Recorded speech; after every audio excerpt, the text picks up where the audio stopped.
The Art of Leadership Network.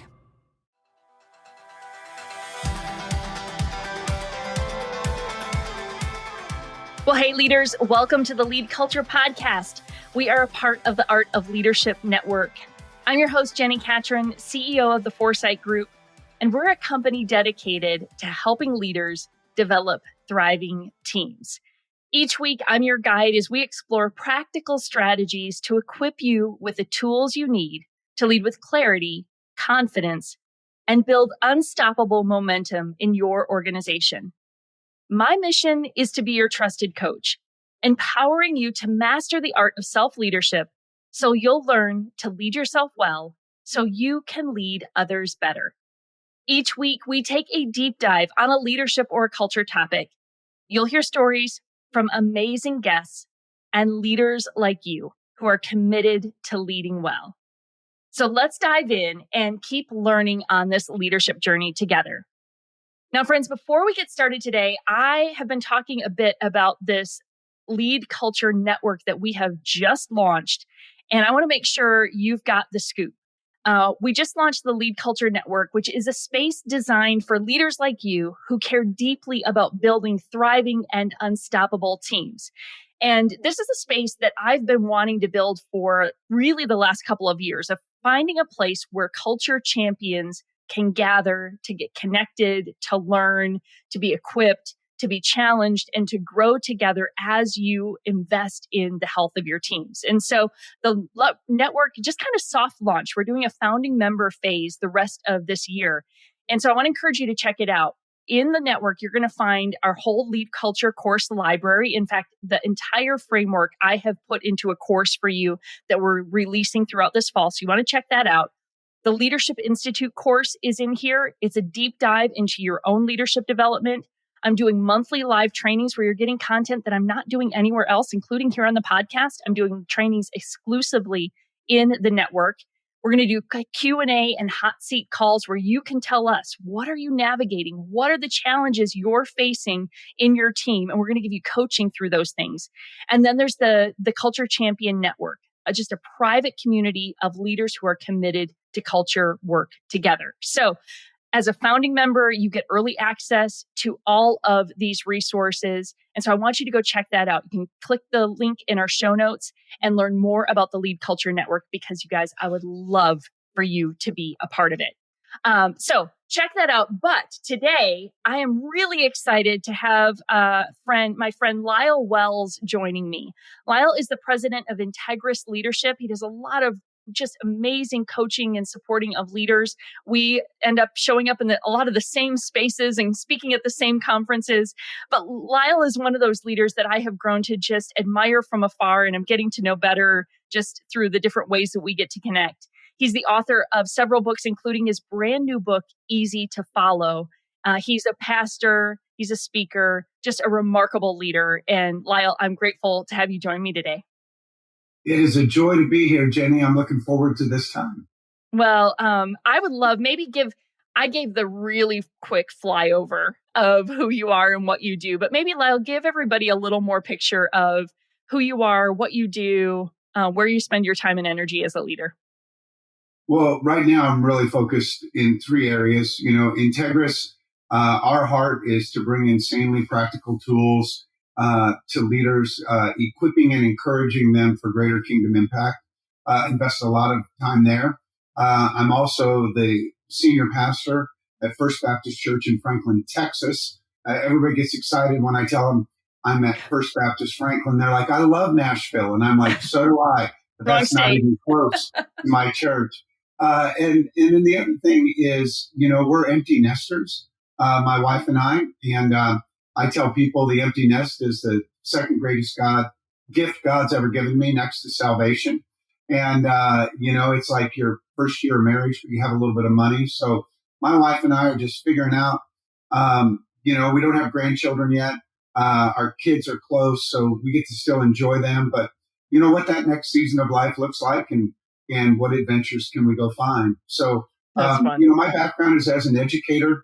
I was going to be a high school teacher and a basketball coach for all of my life, and started to see words that everybody used, but nobody really understood And one of those was leadership. Hmm. And, I was called a leader as a basketball player because I was a senior or I was the best player.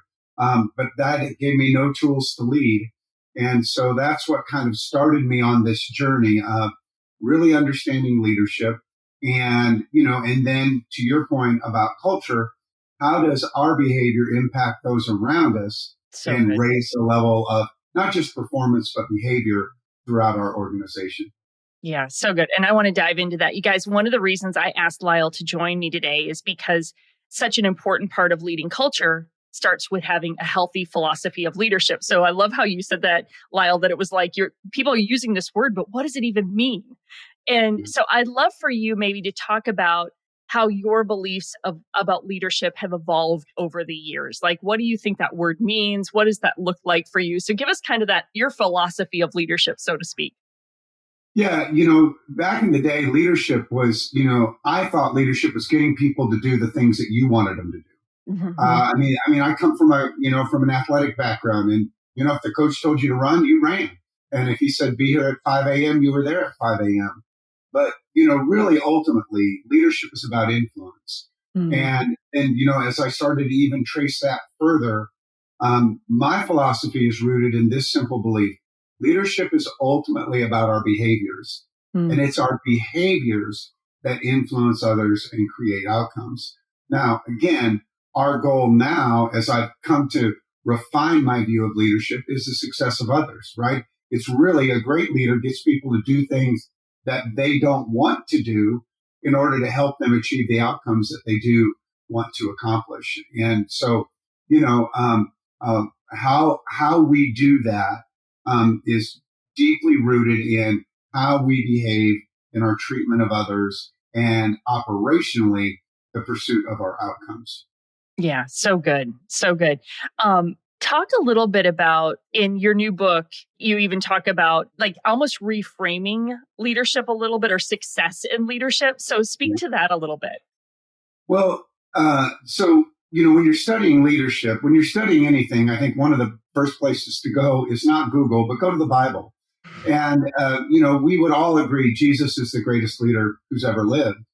And so I went to my concordance in my NIV, 15 years ago, and I'm looking at it under lead or leadership, and there's nothing. And then you read the four Gospels very, very carefully, and you realize the word lead is never associated with Jesus, not even geographically. And I'm thinking, wait a minute. I've never thought about that. I know. Isn't that amazing? Yeah. The greatest leader of all time is never described as a leader in his four biographies, the Gospels. And then you start to look at what Jesus said to people was simply follow me. And with the exception of the rich young ruler, Jenni, everybody followed him, even when he would say, hey, there's going to be a cost. Mm-hmm. And so that's what led me to this idea of, hey, he was a great leader because people were willing to follow him. Mm-hmm. And then I started to go a little bit deeper about what behaviors made him easy to follow. And that's really the chapter outlines of the book, are 8 characteristics that Jesus displayed that made him easy to follow. And they're all things that you and I can do. We can't feed 5,000 without a lot of prayer and a miracle, but we can be generous. We can teach and not tell. We can mentor and not manage. So again, it's for you and I to learn how to lead more like Jesus. Love that so much. Yeah, it's like my wheels are just spinning because I'm like, you're right. We talk about Jesus as the greatest leader, and yet that wasn't a title actually attributed to him in the Gospels, which is super fascinating. I'm curious, so you said there's 8 characteristics that you talk about. Which one do you think we struggle with the most? Or maybe did you wrestle with the most as you were dissecting them or writing them? Like, just tease one of them out for us. Well, I'll do 2 quickly. The first one was teaching, not telling, because we've been trained as leaders to tell people what to do, and it occurs to me that if telling is so effective, Why do we have to do it so often? I mean, how many times do we hear a parent go, how many times do I have to tell you? Yeah. Yep. Or a leader or a boss saying, I've told you 1,000 times. Well, apparently telling doesn't work, but teaching does. And, we're all trying to live this fast paced, do everything life. But I think one of the challenges for all of us is to slow down enough and to really teach those that we're leading and influencing, not just how to do it, but why we do it and why we do it a certain way, because it's that full orb of understanding that really helps somebody embrace a new behavior. The other one that was fun was just thinking about the generosity of Jesus and that leaders are generous. And again, I think you and I, we've grown up in the church. We would say, oh yeah, I mean, it's good to be generous, but what does generosity as a leader really mean? Generous with your time, generous with your attention, generous with praise, generous sometimes, with accepting responsibility. Like, no, that's on me. Let me own that one. Yeah. And so those are two of my favorite chapters. Yeah. And I don't want you to give it all away because I want us to go get it and actually dive into it. Why do you think we struggle with these things? Maybe let me ask it this way. What are you seeing in current leadership that I almost hear as you're talking about these, I almost hear it's counterintuitive to what we've been taught about leadership. Is that a fair statement of some of what we've heard or been taught about leadership? This is some of these things are a bit counterintuitive. Maybe speak to that a little bit. Well, most of us as young leaders, we lead the way we were led, right? Yeah. I mean, if your parents were strict disciplinarians and yellers, there's a good chance that you might be pretty strict and a yeller. If you were a real tender-hearted, empathetic leader, if you were raised by one of those or worked for one of those. So I think number one, Jenni, is we don't take the time to really challenge our paradigms. Like, does that really work? Does that really make sense?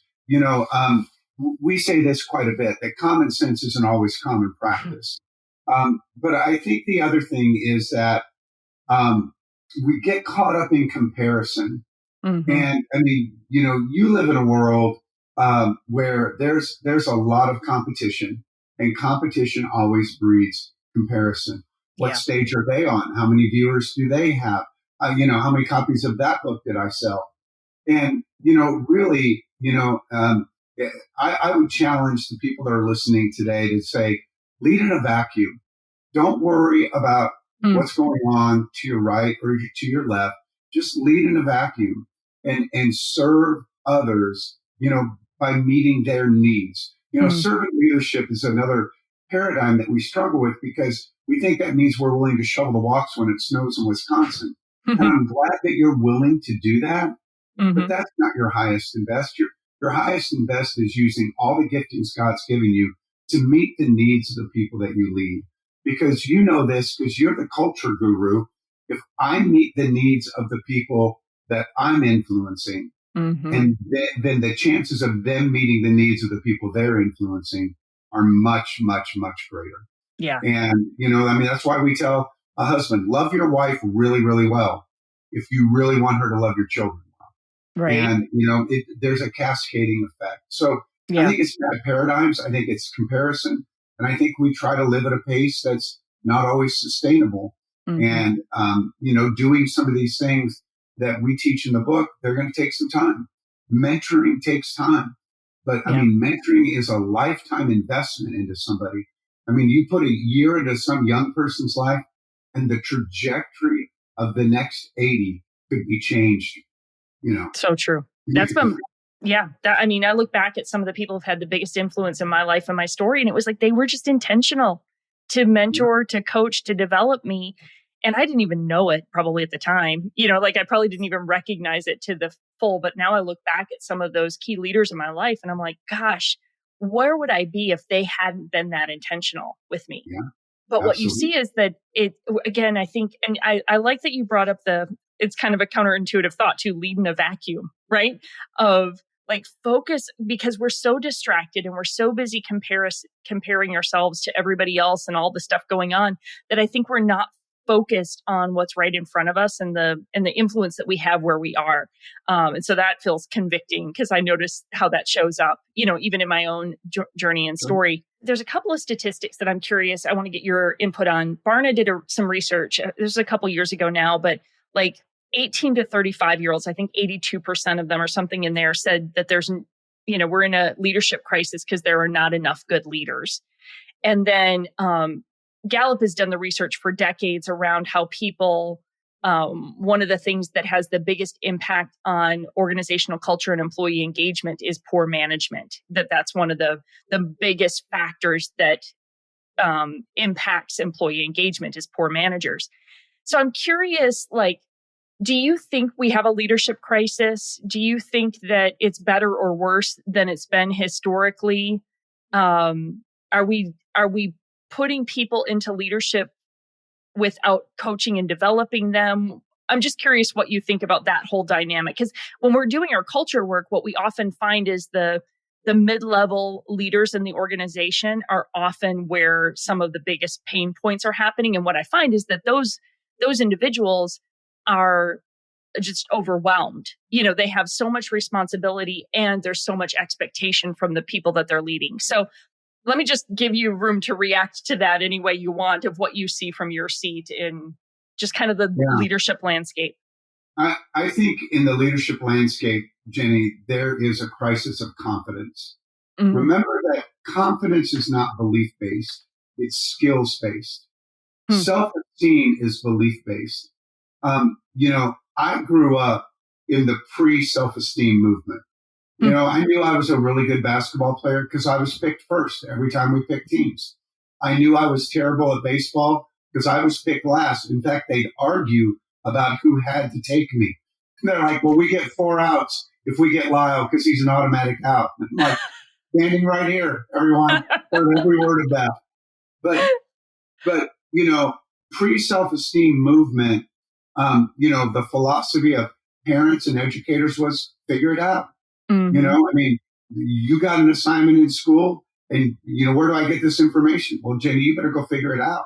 Mm-hmm. We didn't have adults in the room all the time.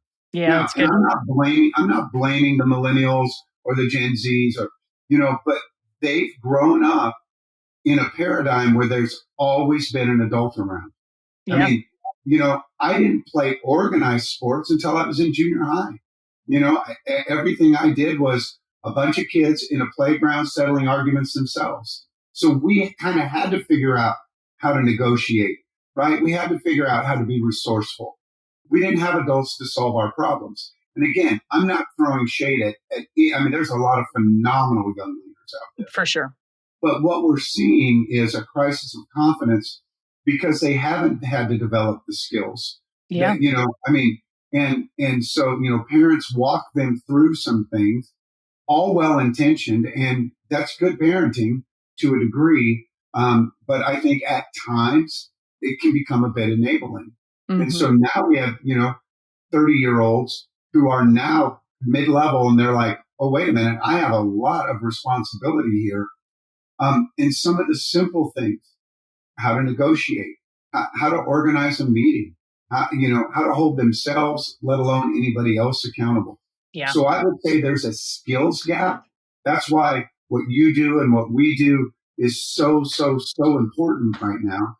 And I would say to a young leader out there who might be hearing us going, yes, how do I get better? Well, join your network or, join Masterclass. There's no excuse not to know something in this day and age, because the resources are there. You've just got to be committed to developing yourself as a leader. People ask me all the time, what do you do on airplanes? A lot of times I think, I think about, all right, if I was the president of a university right now, in light of all of the things that have happened in the last 3 weeks, what would I be saying to my faculty?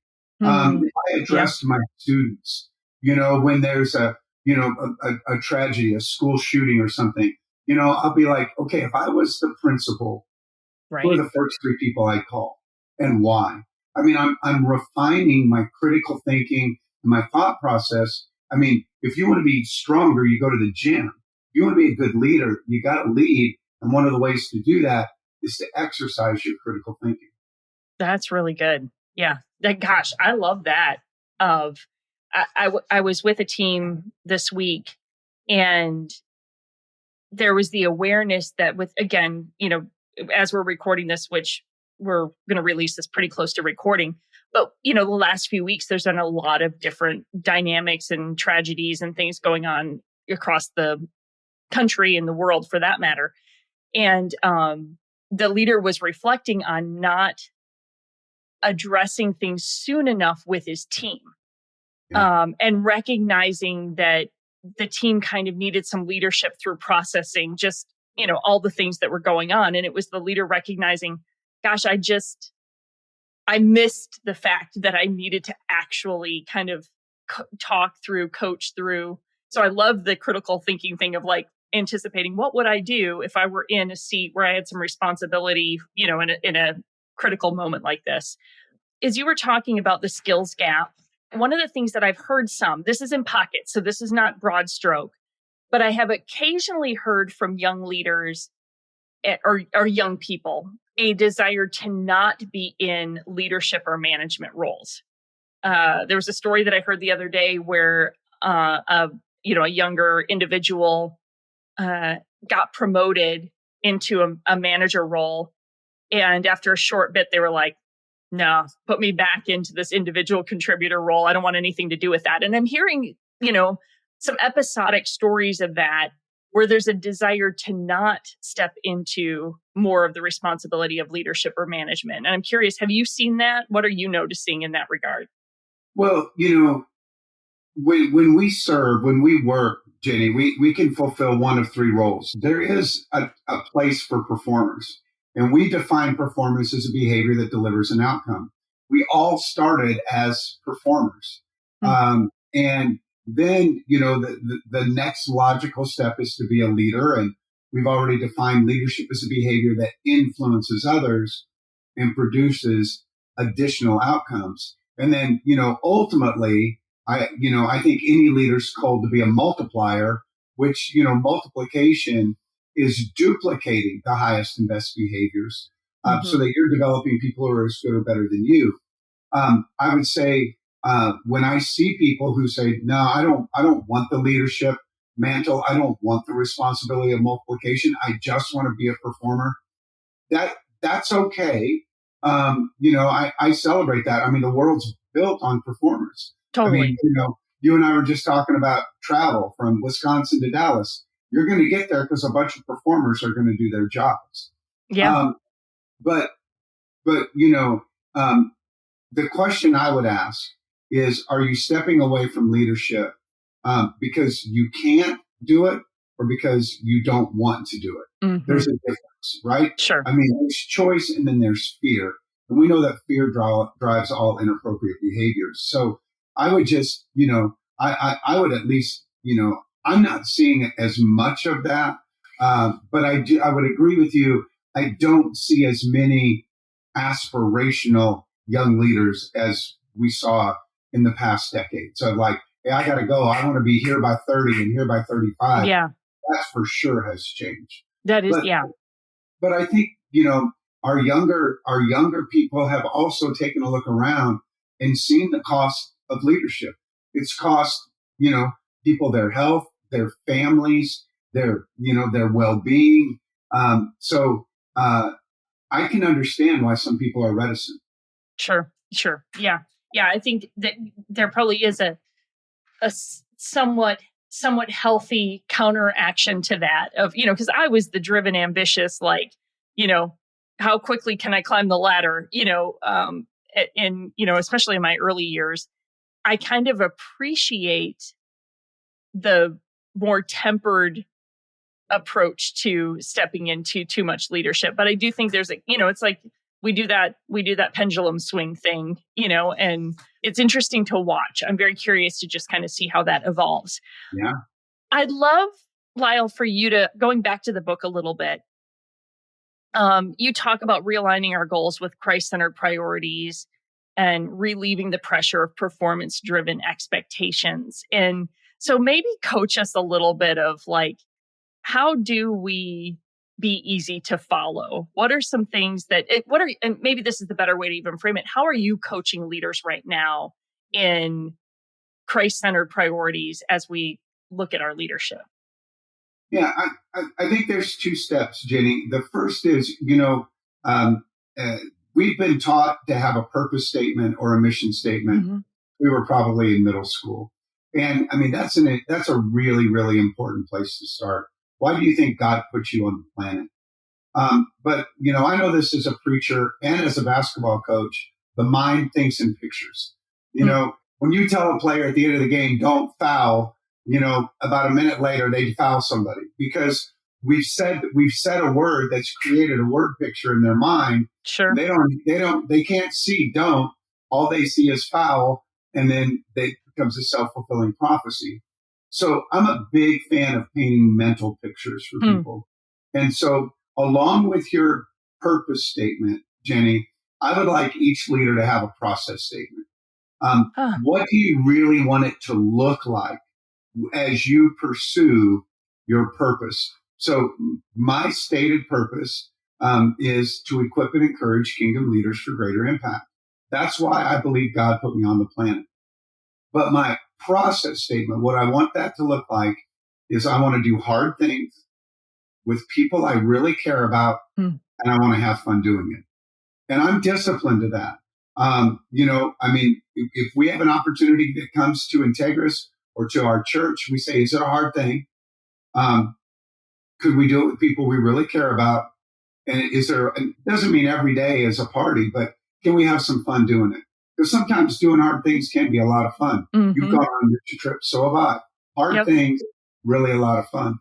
But that's, to me, creating that picture that again, that aligns with everything that we know in Scripture is the first way to live a God, really God-driven priorities in your life. Mm-hmm. I think the second thing is this.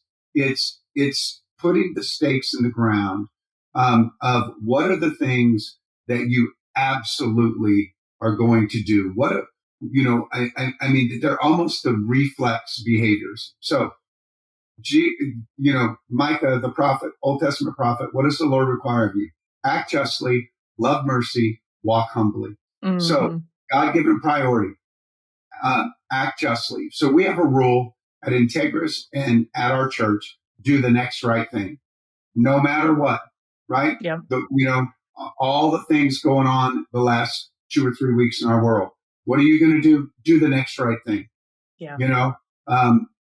Love mercy. What does that mean? That means that every single person is an object of Christ's affection. And if he or she's an object of Christ's affection, you need to be an object of mine.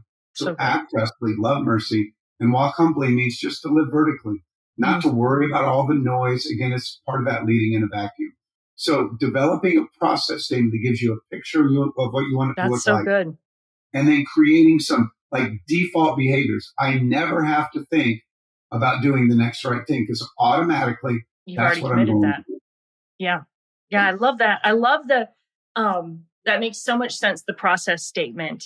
And because of, we need the picture. We need to have a picture in mind of what we're leading towards. That's so good. That's so good. Well, now I'm going to ask you in a couple of months when I see you in Dallas, I'm going to be like, okay, Jenni, before you go on stage, give me a process statement. Yeah. My wheels are turning. I'm like, yeah, I've had my purpose statement for forever. Yeah. And I bet really, even as you were saying it, I was like, oh, I've got it. I just haven't articulated it. I know there's some things that have been, have guided me, but now I got some homework to do. So I got some homework from this episode. So good. Lyle, I am really grateful for your intentionality in investing in leaders. And I know this book, Easy to Follow, is going to be a great resource for everybody. So friends, we'll link that in the show notes so you can make sure to check that out. Final words for us, Lyle, before we wrap up, and then just tell us where we can get the book, connect with you, etc. But just knowing that you're speaking to a lot of leaders who are eager to lead well. They want to build great and healthy teams. They want to honor God in the work that they're doing. What would you leave us with in the end of our conversation today? And then, of course, tell us how to stay connected with you. Well, I'm a former science teacher, Jenni. So a group of birds is called what? Flock. Flock. A group of cattle would be called? Herd. Come on, Wisconsin. A herd. Do you know what a group of lions are called? Pride. What about right? fish? Yeah, you're right. Okay. Fish. School. Okay, you're 4 for 4. What about a herd or a group of rhinoceroses? I don't know. If it's not a herd. I didn't know, Jenni, until just a few weeks ago. Rhinos have 2 unique physical characteristics. Number one, well, first, they're huge, but number one, they're very fast. For animals their size, in a straight line, a rhinoceros is faster than a jackrabbit at full speed. Wow. Okay? Now, here's the second characteristic. They have terrible eyesight.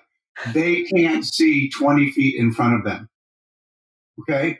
So a group of rhinos is called a crash because when one rhino starts to run, all the other rhinos start to run with them. Because their eyesight is so terrible, they run together. Because if one rhino runs into a bus, the rhino loses. But if 3 of them are running together and they hit a bus, the bus loses, right? If 3 of them run into a wall, they're going to lose. But if 8 of them run into a wall, the wall's going to lose. And so I would leave leaders today with this simple thought. Let's become a crash of leaders. Let's run hard together. Culture's going to become more and more and more challenging to the faith-based leader.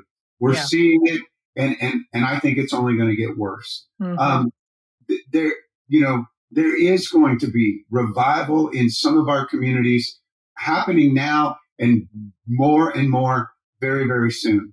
I mean, my big, holy, audacious goal is to see revival in North America in my lifetime. I've been alive since the 1960s. There's been revival on every continent except ours.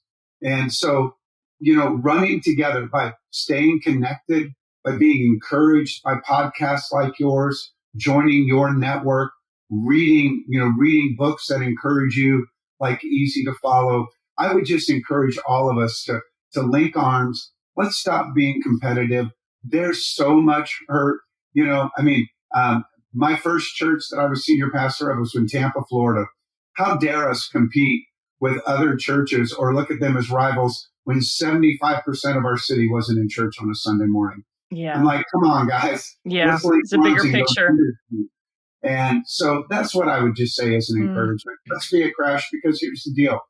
We are, sometimes our vision is very, very limited. The problems that you're helping leaders deal with didn't exist 5 years ago. Yeah. And certainly nobody had even thought about them 10 years ago. Can you imagine 10 years ago, you coaching a leader who has somebody on their team that thinks they're an animal and thinks they're a pet? I mean, that's crazy. Yeah, right. Yeah. We're dealing with that right now. And so who knows what's coming? We may not be able to see 20 feet in front of us. Let's run together. And nothing can stop us. Easy to follow. We release Tuesday, October the 7th on Amazon, Barnes & Noble, wherever you get your books. You can go to integris.org, integrus.org, find out more about what we do or more about the book. We're being released by NavPress. I'm sure you can go to NavPress and LyleWells.com, but I'm telling you, it's the boringest website. It's nothing compared to JenniCantron.com. I've looked at your website and I was a little embarrassed. So I'm like, oh my gosh. You're the varsity. We're just the JV. Oh my gosh. So nice. Thank you. Lyle, thank you. Thanks again for how you invest in leaders in general, but you invested in us today. So thank you for that. I'm excited for the book. So friends, be sure to go check that out. We'll link to integris.org, lylewells.com, the book itself. guys, so you can just go check all of that out. And so Lyle, thank you again for your heart, your work, and your influence in helping build healthy and extraordinary leaders. So grateful. Friends, we're glad that you were with us today. And I want to encourage you, check out all the resources we just shared. Go check out the network that I talked about at the beginning of the episode. I would love for you to be a part of it. And if this episode was helpful for you, share it with a friend. Maybe some of what Lyle shared got you thinking and you were like, my team needs to hear this. Share it with your team, talk about it in a staff meeting, and let us know how we can continue to serve you well. In the meantime, keep leading well, and we will see you next week.